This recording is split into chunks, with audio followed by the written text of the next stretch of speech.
"Show us what they teach you at the palace, tin soldier," Nathan Slade smirked, loud enough for half the range to hear. But what they didn't know was that the quiet man they were mocking wasn't just any royal guard. He was Reid Marlow, former SAS sniper with more confirmed kills than most squads combined. And when he finally took that shot, the entire Yorkshire countryside went dead silent. Before we reveal what happened next, smash that like button and drop a comment telling us where you're watching from today. Now let's get into it. The Yorkshire countryside has this particular smell in early spring.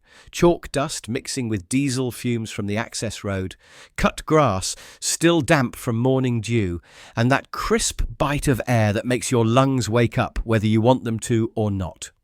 The Horsby Range Club sat tucked between rolling hills like it had grown there naturally, all weathered stone and corrugated metal that had seen decades of rifle smoke and rain. This wasn't your typical weekend shooting gallery.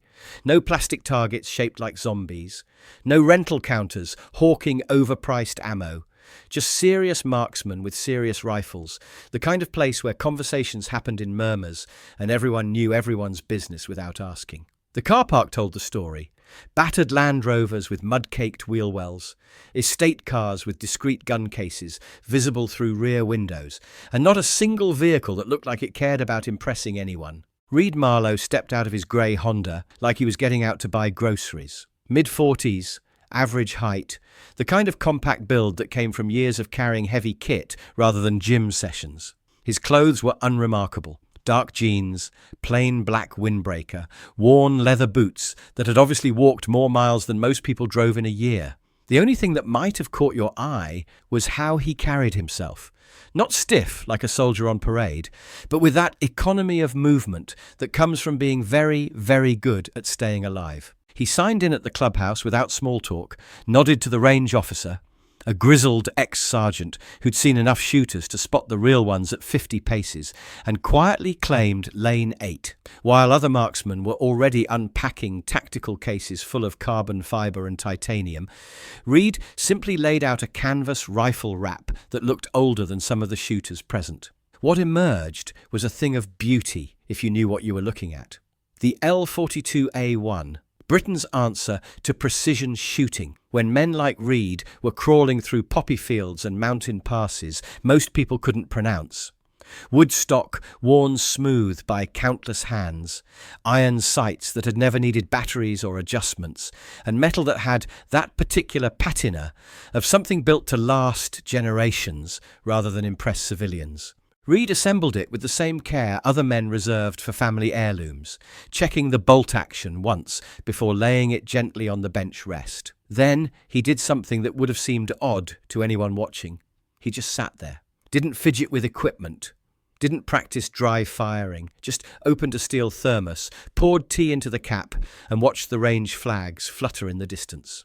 Meanwhile, the centre lanes were already buzzing with activity. Nathan Slade had arrived like he owned the place, ex-Royal Marine by his own telling, now running some tactical training outfit that was heavy on YouTube videos and merchandise.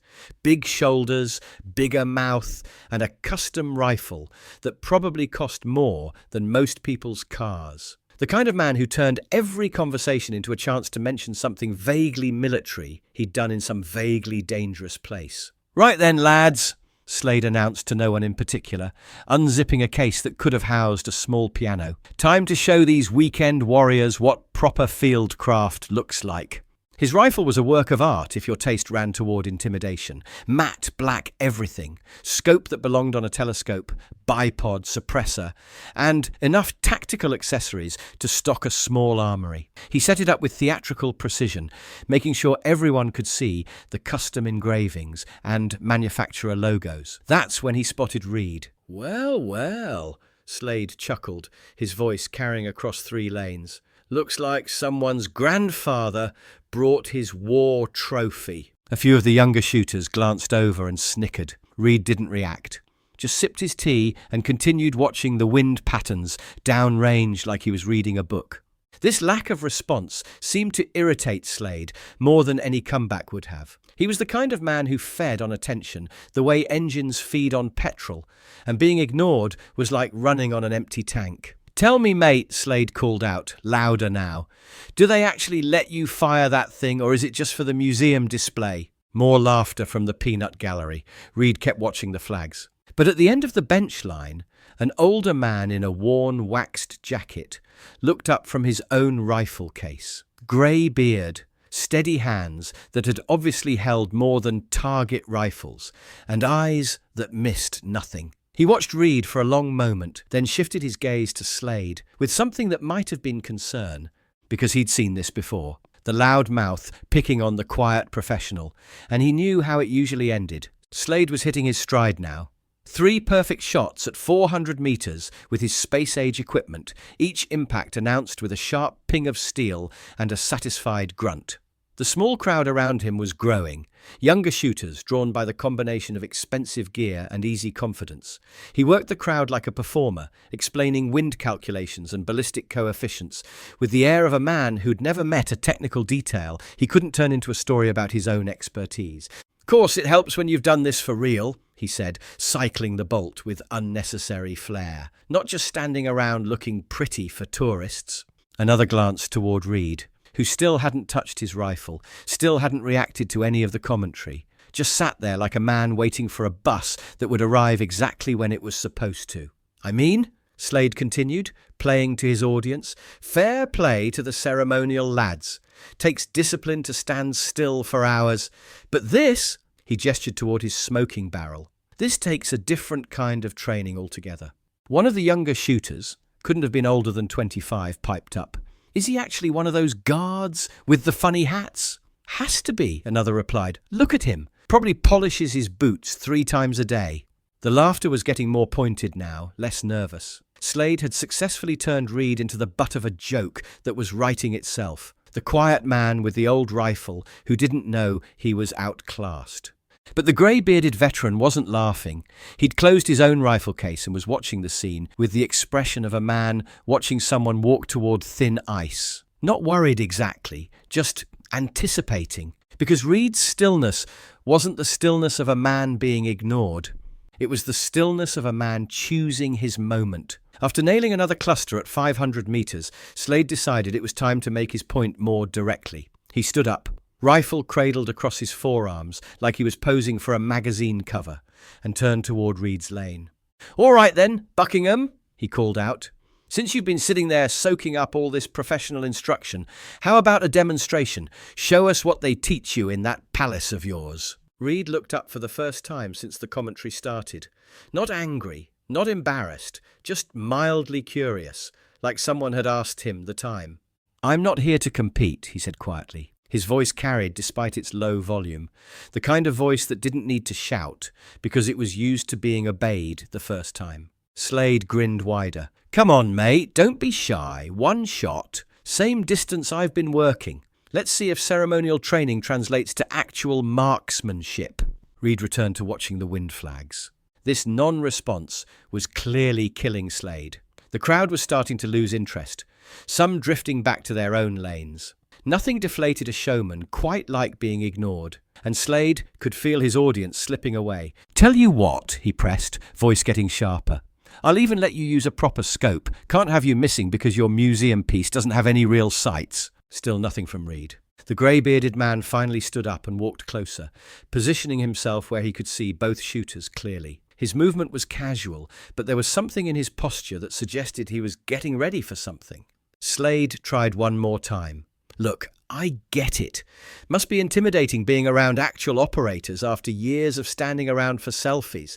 But come on, even the palace guard must have done some basic rifle training, yeah?" That's when Reid finally moved. He stood up slowly, checked his rifle's chamber with practiced efficiency, and stepped toward the firing line. "1 shot," he said, not looking at Slade. 700 meters, iron sights." The casual conversation at nearby benches died away. Suddenly everyone was paying attention again, but the mood had shifted. This didn't feel like entertainment anymore. It felt like something serious was about to happen. Reid moved into prone position, with the kind of fluid economy that comes from muscle memory carved by necessity. No wasted motion, no adjustment. Just one smooth transition from standing to firing position that looked like it had been done 10,000 times in places where getting it wrong meant more than embarrassment. He settled the rifle into his shoulder, checked the wind flags one more time, and went absolutely still. The range officer called out, 700-meter target is active, steel silhouette. Reid didn't acknowledge him, didn't shift position, just lay there like he'd grown from the ground itself, breathing in a rhythm so controlled it was barely visible. Slade leaned forward, squinting downrange through his scope. Can't even see the bloody target without optics, he muttered to someone nearby. This should be interesting. But the grey-bearded veteran was watching Reid with a different expression entirely. Recognition. And something that might have been concern, not for Reid, but for everyone else who was about to learn something they weren't ready for. Reid exhaled once, slow and controlled. The rifle cracked, a single clean report that seemed to cut through the Yorkshire air like a blade. Half a second later, the distant steel sang out, a perfect, ringing note that echoed off the hills behind the range. Dead centre. For a moment, nobody moved, nobody spoke. Even the wind seemed to pause, like the whole countryside was holding its breath. The range officer raised his binoculars, adjusted the focus, looked again. Direct hit, he said finally. Centre mass, 700 metres, iron sights. Reid stood up, cleared his rifle with one smooth motion, and walked back to his bench like nothing had happened. He sat down, poured another cup of tea, and resumed watching the wind flags. Slade's jaw was hanging open. The crowd around him had gone completely silent. That's when the grey-bearded veteran stepped forward and spoke loud enough for everyone to hear. "Reid Marlow," he said, nodding toward the quiet man with the teacup. 22 SAS recce troop. 4 tours, more confirmed kills than most squadrons combined. That shot you just saw, that's him taking it easy. The silence stretched longer. Then someone whispered, "Jesus Christ." And suddenly everyone was looking at Reid Marlow, not the ceremonial guard they'd been mocking, but the professional soldier who'd been sitting among them all along. Slade's expensive rifle suddenly looked very ordinary indeed. The atmosphere on the range had changed, like weather before a storm. The easy banter died away, replaced by something heavier. Slade stood frozen by his bench, his high-tech rifle suddenly looking less impressive and more compensatory. Around him, the small crowd that had gathered to watch the show was dispersing quietly, some avoiding eye contact, others stealing glances at Reid like they were seeing him for the first time, which in a way they were. Reid finished his tea without hurry, rinsed the cup with water from his thermos, and began breaking down the L42A1 with the same methodical care he'd shown assembling it. Each component was cleaned, checked, and fitted into the canvas wrap with the kind of attention you give to something that's kept you alive. A young lad, maybe 19, 20 at most, approached the bench hesitantly. He had that eager look of someone who'd just realised he'd been in the presence of something rare and wasn't sure how to handle it. "Sir," he said quietly, that is, would you mind if I asked about the rifle?" Reid looked up, not unfriendly, just assessing. "What about it?" "It's an L42, isn't it? From the 70s. I've read about them, but never seen one fired." The boy's voice was respectful now, none of the earlier mockery. "How do you range with iron sights at that distance?" Reid considered the question seriously. "You don't range, you know. Wind, distance, drop. It's all muscle memory after a while, like driving a car without thinking about the pedals." He paused and then added, "Course, helps when you've had proper training and proper motivation to get it right." The implication hung in the air unspoken. In the field, missing wasn't just embarrassing, it was fatal. More shooters were drifting over now, drawn by curiosity and something approaching reverence. Not the celebrity worship that had surrounded Slade earlier, but the quiet respect professionals show each other when rank and ego get stripped away. An older man with rifle club patches on his jacket cleared his throat. "Mind me asking what unit you were with, sir?" 22 SAS, Reid replied simply. "Recce troop, mainly. Some other things that aren't worth discussing." The grey-bearded veteran who'd identified him earlier stepped closer. "Mac Henderson," he introduced himself. 3 para, back in the day. Falklands, Northern Ireland. I thought I recognised the signature." Reid gave him a respectful nod. "Good to meet you, Mac." "Likewise." Henderson glanced around at the assembled shooters, then back to Reid. "These lads don't know, do they, what that shot really was?" Reid shrugged. Just a shot. Henderson smiled grimly. Just a shot. 700 meters, iron sights, cold barrel, unknown wind. In field conditions, that's the difference between mission success and body bags. The younger shooters were listening intently now, finally beginning to understand the gap between range practice and operational reality. The expensive scopes and tactical accessories suddenly seemed less important when faced with the simple fact of Reid's demonstration. Slade had been silent through all of this, standing apart from the growing group around Reid's bench. His face cycled through several expressions: disbelief, embarrassment, something that might have been anger. Finally he approached. "Look," he said, voice lower than before, "I didn't know. About your background, I mean." Reid looked up from securing his rifle case. "No reason you should have." "Still," Slade persisted, "what I said earlier about ceremonial duty, about the palace thing, I was out of line." Reid studied him for a moment. "You saw the uniform, drew conclusions, happens all the time." There was no malice in it, but no absolution either. Just a statement of fact. Slade shifted uncomfortably. "So you're really... you serve with the Guards now, after the SAS? Royal Guard is a posting, not a demotion," Reid explained patiently. "Most of us rotate in from active units. Infantry, paras, Marines, Special Forces. The ceremony's just the visible part." Henderson nodded approvingly. "People think it's all pomp and pageantry. Don't realise those lads are operational soldiers doing a different job for a while." "Different job, same standards," Reid confirmed. "You don't get posted to palace duties by looking pretty. You get there by being the kind of soldier who can be trusted with live ammunition around heads of state." The implications of that settled over the group like a cold realisation. The toy soldiers they'd been joking about were actually some of the most thoroughly vetted military personnel in the country. One of the younger shooters spoke up quietly.